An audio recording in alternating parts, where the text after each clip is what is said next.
Selamat pagi kawan. Di sini saya akan menjelaskan bagaimana untuk daftar SIM BG untuk PBG atau SLF bangunan gedung ya kawan. Pertama itu kalau kita mau daftar SIM BG, kita masuk di sini kawan. HTTP-nya simbg.pu.go.id.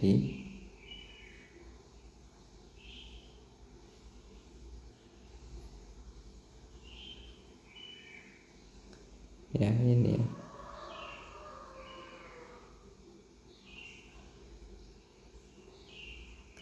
Di sini lajinya di situ. Habis itu akan muncul ini ya, muncul pengumuman ini, bisa dibaca aja. Apa ini, ada petunjuk menara dengan ketinggian, ada paduan permohonan PBG, semua petunjuk-petunjuk dijelaskan di sini ya. Linknya sudah dijelaskan,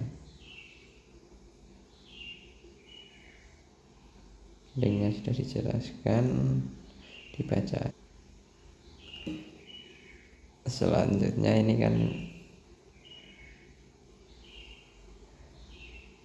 ada paduan HTTP, ini dibaca sama saya aja.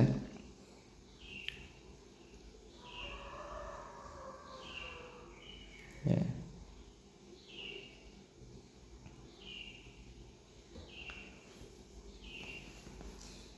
Ini untuk mendaftar dulu sebelum kita mengupload permohonan SLF atau PPG. Kita harus mendaftar dulu dengan akun yang perlu disiapkan untuk KTP sama email kawan.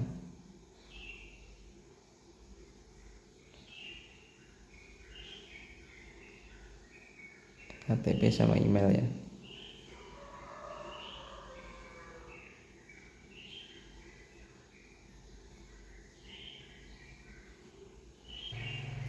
Soal nanti waktu kita daftar ini nanti harus ngentri email, terus KTP dengan nomor nicknya. Nanti kita verifikasi melalui emailnya dan buka yang isi data dirinya ya. Dibaca aja ini apa aja yang menjadi petunjuk di sini. Kalau tidak dibaca juga nggak apa-apa. Sebenarnya ini peraturannya di acuan PP nomor 16 tahun 2021 halaman 2191. Ini ditutup.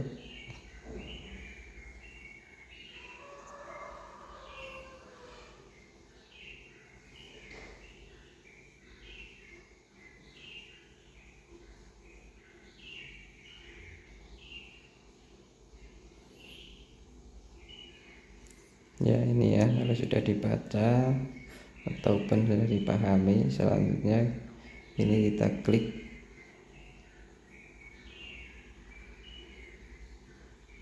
tutupnya. Ini nanti akan ke link yang di belakangnya ini.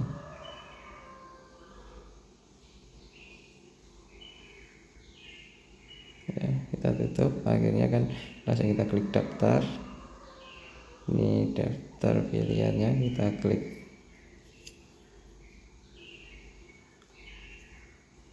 alamat email dan sandi ya. Ini permohonan PPG SLF, kita klik di situ. Ada alamat email, kita masukkan, ini contoh aja.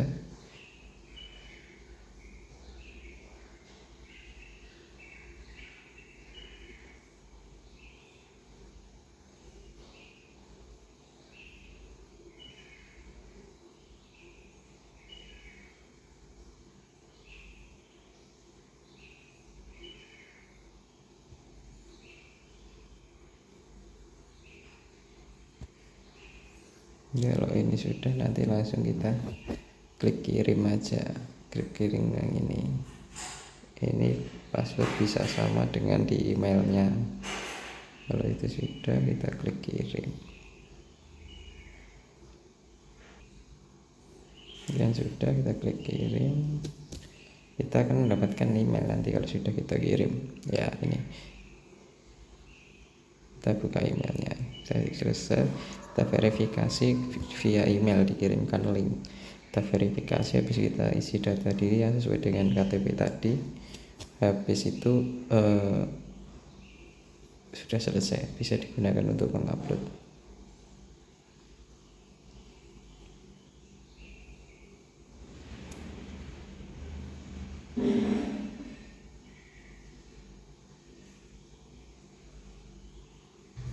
Kalau tadi udah didaftar via email ya, kita masuk aja dengan akun yang sudah kita daftarkan tadi, kita ketik.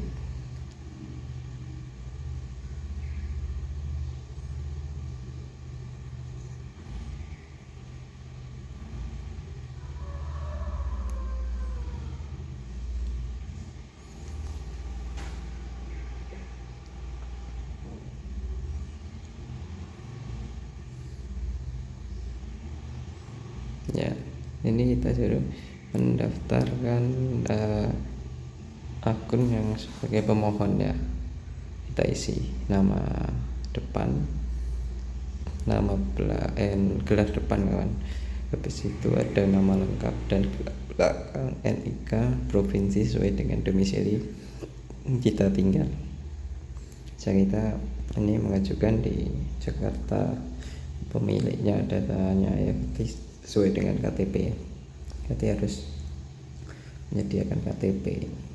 Nah, ini sebagai contoh aja.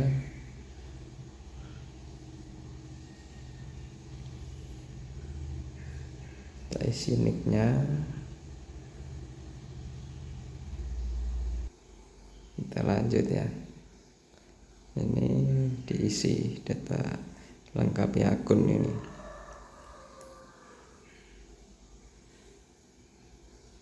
Sesuai dengan data di KTP aja ya kawan. Berarti ada nama depan, gelar depan, nama lengkap, gelar, di sini domisili ya, di sini diisi aja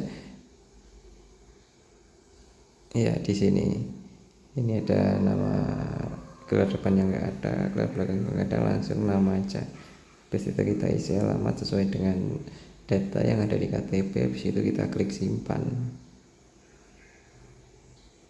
Kita klik simpan, udah, kita bisa mendaftarkan.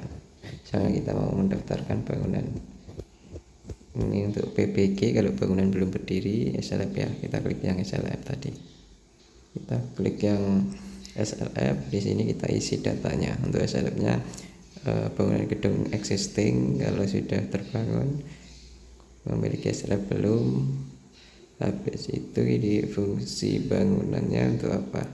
Sini ada banyak fungsi hunian, jenis bangunan, bangunan tinggal tunggal, ada deret. Kalau deret itu buat rumah gitu ya, deret. Nama bangunan rumah tinggal 2 lantai.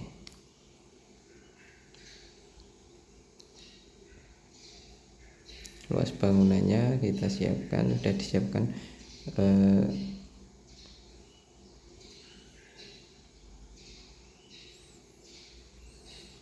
Biasanya kami bikinkan tabel kawan seperti ini, kayak luas bangunan, tinggi bangunan, daftar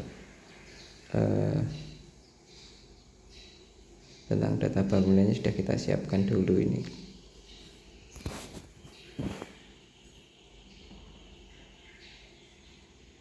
Biar untuk mempercepat ya. Tinggi bangunan, luas bangunan, jumlah lantai ini. Ini kalau sudah kita isi semua, kita klik simpan. Ini akan tersimpan di sistem kawan. Ya, ini kalau sudah kita klik, pemohonnya sudah, ini sudah otomatis ya. Data kepemilikannya kalau sudah kami isi, langsung ini data pemiliknya, nama gelarnya nggak usah kalau memang nggak ada.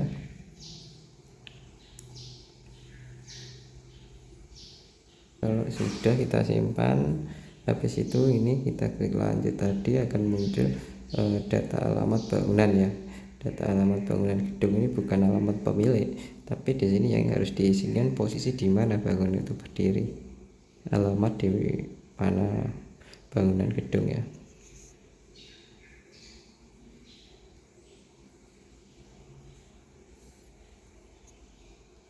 Kita isi aja ya, ini sebagai contoh kita isi biar untuk mempercepat. Ini sudah otomatis kawan, yang bawah-bawah ini kalau data bangunannya sudah kita isi, sudah otomatis. Kita next, tadi kita klik data tanah, kita mulai dengan ini sudah teknis ya, ini data pemilikannya sudah tercatat di atas ini.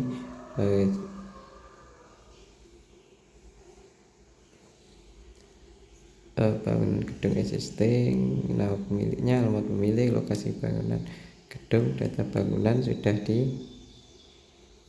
terupdate. Data bangunan gedung sudah berhasil. Kita melanjutkan mengupload berkas yang diminta, yaitu data tanahnya. Datanya apa aja yang dibutuhkan. Di sini yang dibutuhkan ada bisa SHGP atau SHM sesuai dengan data yang dimiliki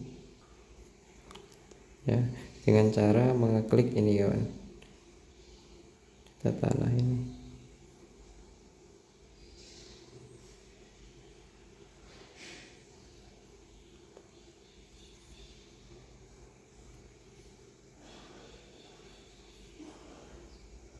Nggak bisa kalau posisi belum diisi data tanahnya yang atas ini kawan ya, nggak bisa ya. Ini kita coba, kita klik selanjutnya, ini nggak bisa karena kita belum mengisi data yang ini.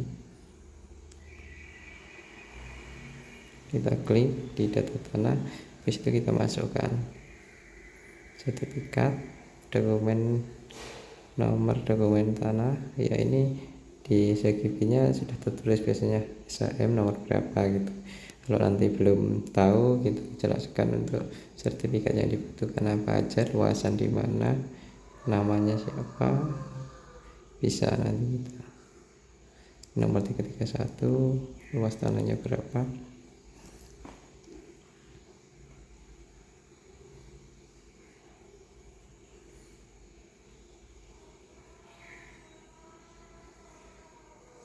Nama pemiliknya di sini.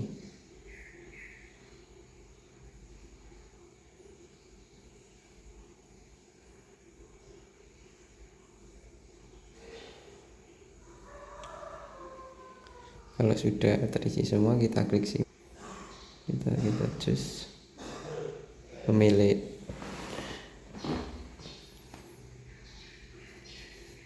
File PDF-nya kita upload di sini. Kalau sudah, ini kita simpan. Ini enggak ada.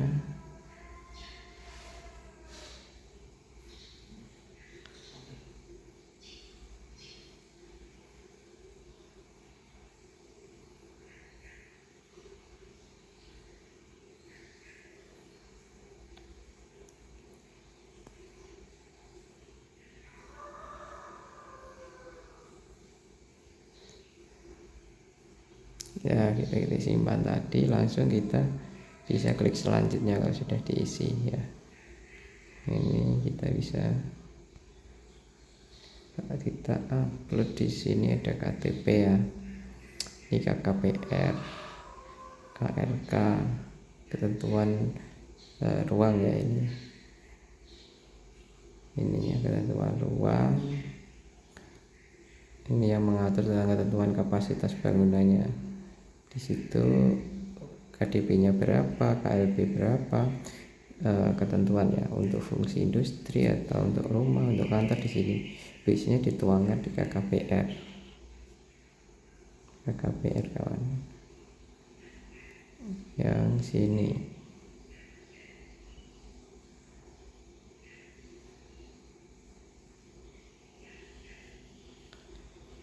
Terus di ini dalam artian kalau pemilik bangunan sama pemilik tanah berbeda, perjanjian.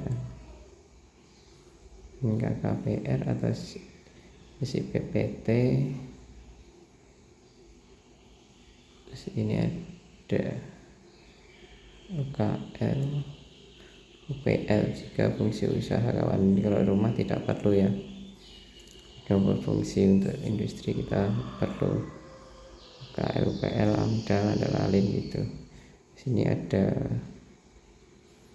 sertifikat layak fungsi, bisa sudah sebelumnya sudah memiliki.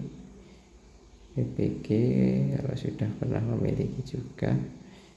Data konsultasi serta data arsitek ya, ini bisa arsitek sertifikatnya dilampirkan ya yang mengerjakan melakukan audit ini ya. Di sini sudah nomor 1 nomornya sudah kita isi. Selanjutnya kita ke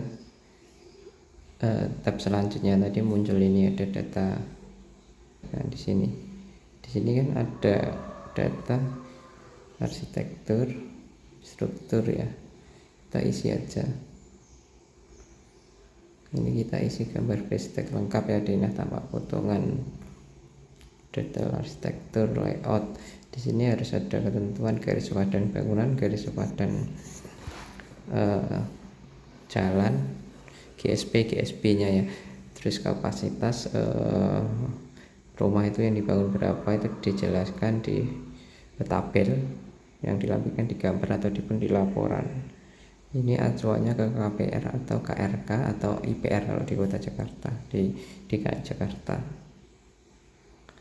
Nanti kalau ada pertanyaan di seputar ini tadi ya, untuk kapasitas ruangan, ketentuan sesuai dengan KPR atau kapasitas bangunan yang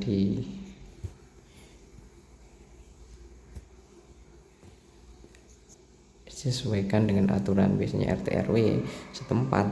Itu kita jelaskan di lain aja ya, biar nggak berpanjang pengarahan ini.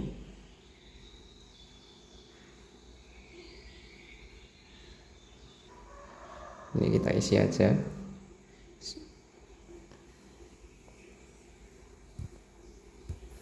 Kita upload satu-satu. Spesifikasi ini menjelaskan antara arsitektur, atapnya apa, dindingnya menggunakan apa, lantainya apa, itu dijelaskan di situ. Kita upload aja. Nanti tabelnya kita jelaskan di lain video lainnya. Perhitungan struktur ini juga ada analisa, biasanya ada analisa menggunakan SAP, etap gitu. Data struktur kita upload satu persatu ya.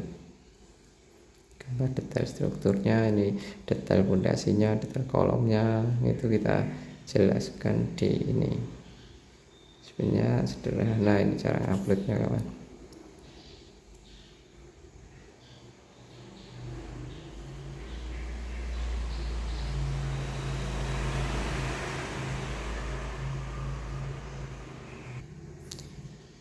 Ini kalau sudah kita simpan, kita bisa lihat gini kan, di PDF ya. Kita next, selanjutnya data teknis gedung. Nah, ini laporan kawan, yang upload di sini itu laporan pemeriksaan. Di sini kan, kalau di sini kan ada data teknis struktur, data teknis arsitektur, ini tentang gambar dan data spesifikasi.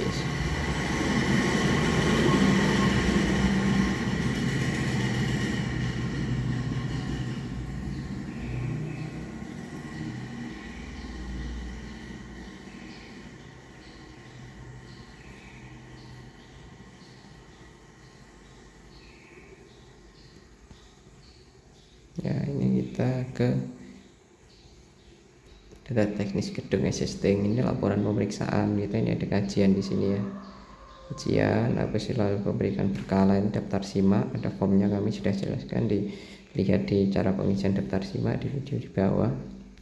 Gambar asbul, ini gabungan dari gambar arsitek, struktur dan ME kawan, kita jadikan di situ. Perhitungan teknis kita jelaskan tentang di sini ya. Di sini itu laporan kajian cara arsitektur struktur ME di sini. Ini lumayan tebal kawan untuk kajiannya, seperti kita bikin tesis tesis gitu ya. Di sini ada pendahuluan, ada perumusan masalah, dan ada analisa, ada kesimpulan gitu ya. Intinya di sini itu apa sih? Kita melakukan pengkajian bahwa sesuatu objek atau bangunan rumah ini dikatakan layak itu atas dasar apa gitu dari pengkajinya ya, dari tenaga ahlinya. Jadi dia mengatakan bahwasanya bangunan ini masih layak atau baik digunakan untuk fungsi hunian atau fungsi industri. Itu apa aja yang menjadi dasar dan kajiannya, analisanya apa gitu, kita jelaskan di sini sebenarnya. Antara peraturan daerah setempat, standar yang digunakan baik standar arsitektur, struktur, dan ME-nya kita ulas di laporan ini kawan.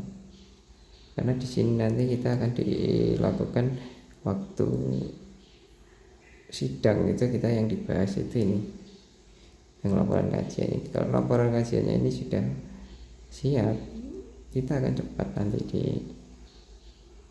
pembahasan sidang ya, karena sudah paham terhadap peraturan yang digunakan di PP 16 tahun 2021 itu sudah dijelaskan semua.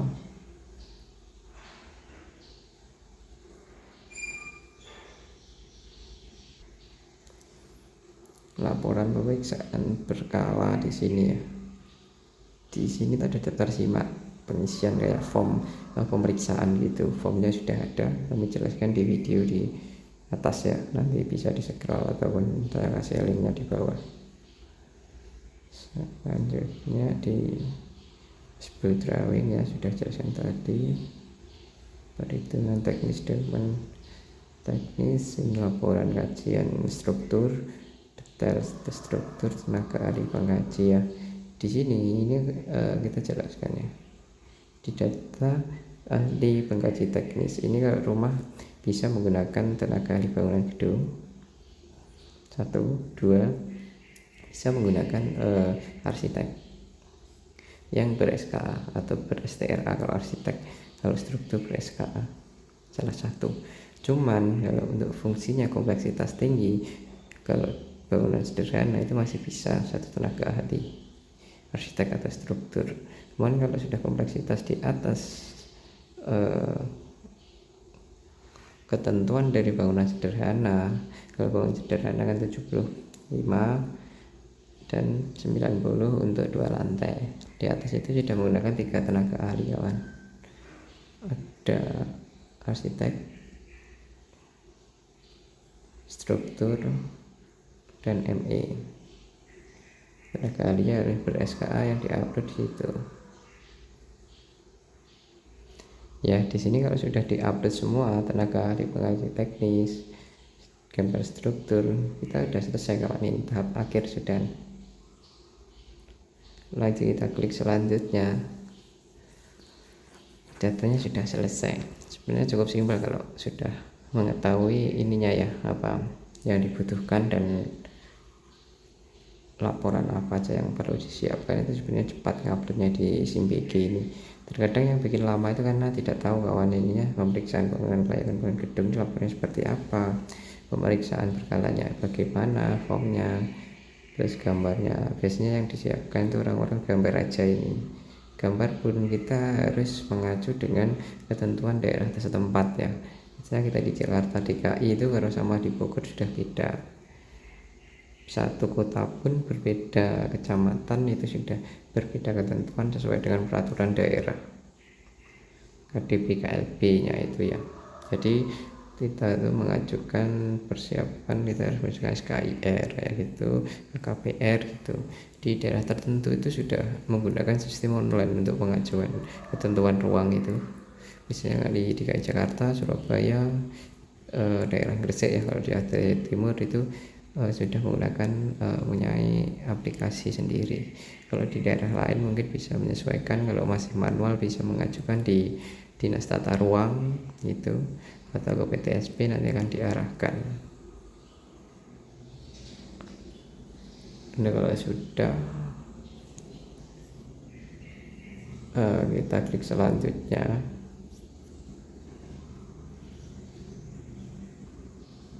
Ya, selanjutnya tadi setelah kita klik ya, ini akan ada checklist ini: pernyataan pemotongan KKPR, KRK, pernyataan menggunakan pelaksanaan konstruksi, pernyataan menggunakan ini, kita baca aja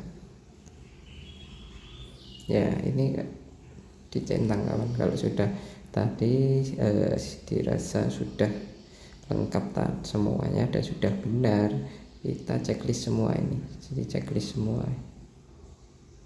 Tapi kalau belum, kita lengkapi dulu, jangan diklik yang ini, karena kalau ini sudah diklik artinya kita sudah mengajukan, tidak bisa mengedit data-data yang sudah diupload. Kalau sudah diupload semua, kita klik simpan, nanti sudah kita ajukan, berarti kita perlu konfirmasi ke dinas PTSP atau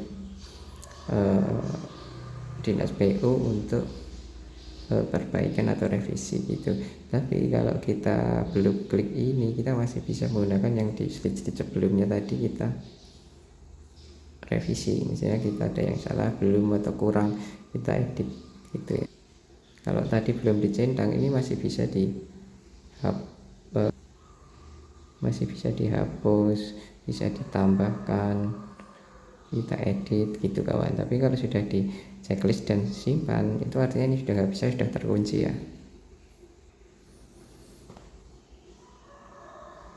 Ya, ini ada pernyataan pengawasan konstruksi bersertifikat. Ini masih mengenai tentang tenaga ahlinya yang ber-SKA ya, yang masih hidup SKA-nya atau STRA-nya. Pernyataan bahwa tanah tidak berstatus sengketa, ini dibuktikan dengan SHGB. Terus ini ada tahan gempa, ini ada kajian laporan strukturnya ya, sama dilampirkan dengan tenaga ahli bangunan gedung. Mungkin saya sudah cukup untuk pemaparan di waktu yang sangat singkat ya ini. Bagaimana cara mendaftarkan SIM BG untuk melakukan pengajuan PBG ataupun SF.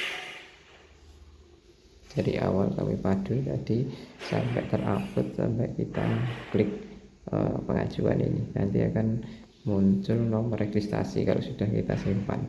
Nah, nomor registrasi tadi akan kita gunakan untuk menunggu atau konfirmasi ke pihak dinas PU-nya. Nanti akan dijadwalkan menunggu ini ya, jadwalnya kapan disidangkan pemaparan.